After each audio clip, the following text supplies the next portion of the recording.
Salutations, je suis le docteur Salience. Mais auparavant, mon nom d'esclave, c'était Comte Mordicus.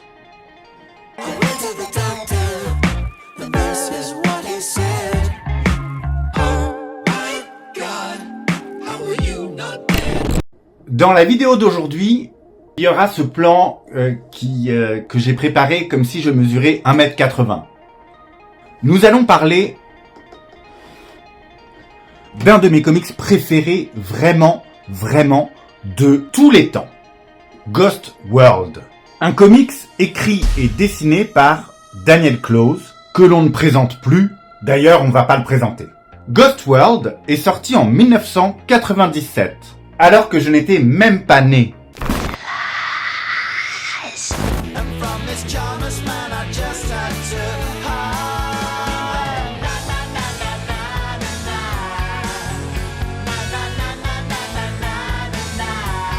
Avec ses 80 pages de pur génie narratif et graphique, cette bande dessinée m'a transporté à de nombreuses reprises. Ce comics s'inscrit dans une époque marquée par la transition tumultueuse vers le nouveau millénaire où les idéaux du passé se heurtent aux réalités implacables d'un monde en transition. Nous allons donc faire une vidéo qui dresse un portrait très positif de cette histoire. Une vidéo qui réduira à néant ce vieux cliché qui veut que ce soit super d'être jeune. Oui. Et tu vas m'aider. Non.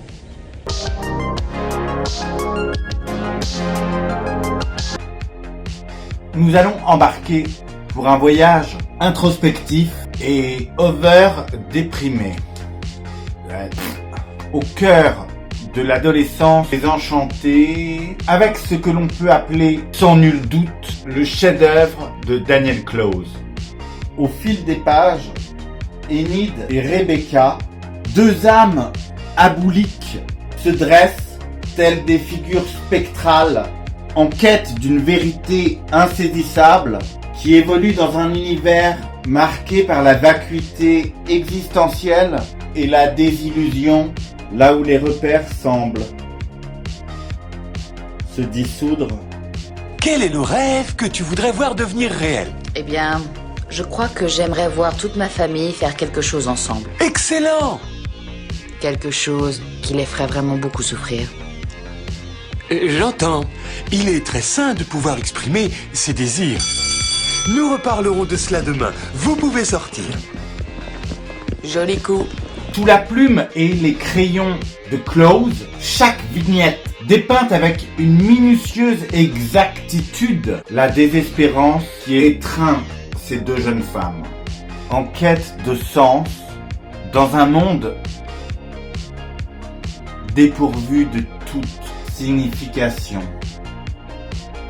Leurs échanges acerbes résonnent comme autant de cris d'agonie dans un océan de néant, dénonçant l'absurdité glaciale qui imprègne leur quotidien et la vacuité de la société de consommation.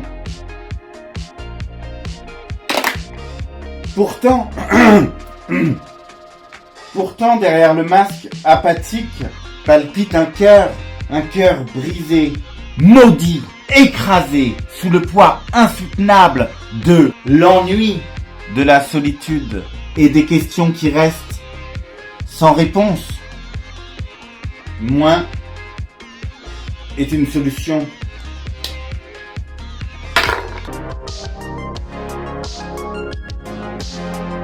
Ou non, ça, si je montre ça, je vais faire strike cette vidéo. Or, donc, le dessin de Clowes est, selon toute vraisemblance, une composition unique d'expressivité et de minimalisme. Il excelle dans la création de personnages mémorables, aux visages souvent émaciés et aux expressions ou au manque d'expression, justement. Réellement subtiles, mais fort évocatrices. Ce qui rend son art si remarquable, c'est sa capacité à transcender les conventions du genre. Son souci du détail mêlé à sa sobriété crée une dynamique visuelle qui amplifie l'impact émotionnel de son récit, qui confère à ces planches une richesse qui les rend presque palpables. Que ce soit par le biais de séquences silencieuses, chargées de tension, ou de ces gros plans saisissants sur les visages, Michel. En résumé, le trait de Daniel Clowes est techniquement parfait, mais également imprégné d'une sensibilité émotionnelle qui lui confère sa place au premier rang du panthéon de l'art séquentiel. Moi, j'aime le papier mat pour les vidéos parce que tu peux le montrer avec ton ring light sans que on ne voit rien.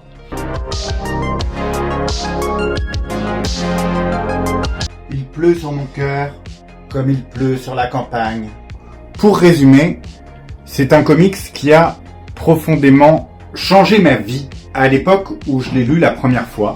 Je crois que c'est pour ça aussi que j'aime le relire régulièrement.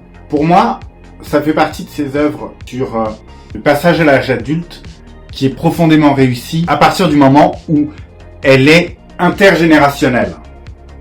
Je pense que mon neveu pourrait la lire aujourd'hui et s'y retrouver tout comme moi je m'y suis retrouvé, tout comme les gens qui l'ont lu à sa sortie s'y sont retrouvés. Je pourrais faire une vidéo élogieuse de senteurs, comme le Nyan Cat. Tant cette œuvre m'a transporté lors de ma première lecture et de toutes les suivantes. Ghost World, c'est un peu, non, c'est carrément l'attrape-cœur du comics. J.D. Salinger, si tu nous entends. Salut mon pote. Maintenant, il ne te reste plus qu'à partager cette vidéo comme je t'ai partagé mon amour de cette histoire. Tu peux laisser dans la section commentaires si tu as trouvé quelle est la provenance de mon nom d'esclave de cette semaine. Conte Mordicus. Et si tu ne l'as pas, c'est que manifestement, tu es un sale jeune. Gros bisous et à la semaine prochaine. Ah, et aussi, joyeux Star Wars Day.